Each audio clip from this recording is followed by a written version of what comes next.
Hi, so today I'd like to talk about the evolution of sort of surveys and student voice in higher education from my point of view, um, where we come from, where we're going to, the changes we're seeing, some of the old ideas that are still sticking around.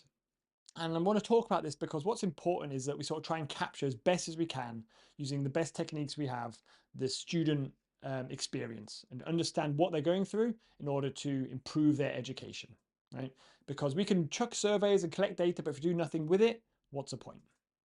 So back in the day, right, these typical surveys would be bits of paper given at the end of a class, end of semester, to say, what did you think, right? Do you like it? Do you not like it? Did you, have you got any comments? So this worked, but the response rates were low. It was very, very manually labor intensive. All comments had to be transcribed or sorted or just ignored, right? And there's very limited visibility, right? So these surveys happened and things got done on the ground, but there's very low visibility further up the chain in order to see if there's anything systematic that could be done to help people. And this went from sort of 1970s up into the 1990s, up into the 2000s, really. I was still doing them in the 2000s. And that's the basic baseline of what we're talking about. Then in sort of 2000s, we got online surveys, VLE polls, which were great. They removed a lot of the legwork around paper and entering things manually into spreadsheets. Um, but they had more of a focus on the quantitative aspect.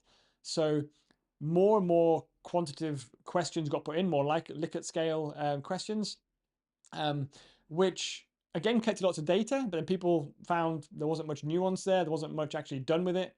Um, and while the data was easily collected and it went straight into the spreadsheets rather than having someone do it, there it stayed basically. The data stayed in those spreadsheets. The numbers were looked at sometimes, but because it was the focus was on sort of the quantitative side, there's less you can action on that. And yes, free text comments were captured, but again, normally just put in a separate spreadsheet and sometimes passed around in bulk. Then in the 2010s, up into the 2020s, the idea of pulse surveys, mobile apps came in, sort of higher frequency, micro feedback, open channels, which is great. Everyone sort of put these on all the VLEs. Module leads got more dashboards for the survey, seeing what's going on, to better understand what's going on, which is a definite positive. But what happened was sort of a certain amount of fatigue, response fatigue, came in with students because they got loads of surveys. It was very easy to run a survey. Lots of these very quantitative heavy surveys went out. Not much was done about them. Students saw, well, okay, there's not much actually happening based on my feedback, so I just won't bother. So that's when the apathy really started to seep in. But what the stage we're at now, though, is we have all these tools and processes for capturing the data, and that's mature and solid. What people are realizing now is that we need to sort of do better analysis of that data, of the quantitative side, definitely, but my focus particularly is on the qualitative side, the free text comments.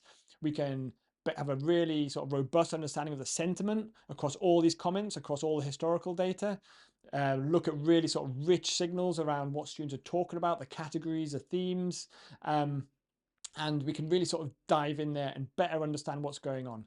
The key issue we have is around data privacy and making sure that everything is done properly through the official tools. So it's used in a known way. Data protection agreements are in place. GDPR is being respected.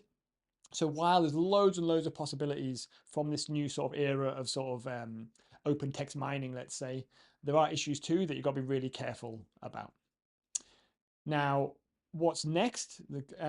So we have this analysis, this structured analysis of the data, categories, themes, sentiment.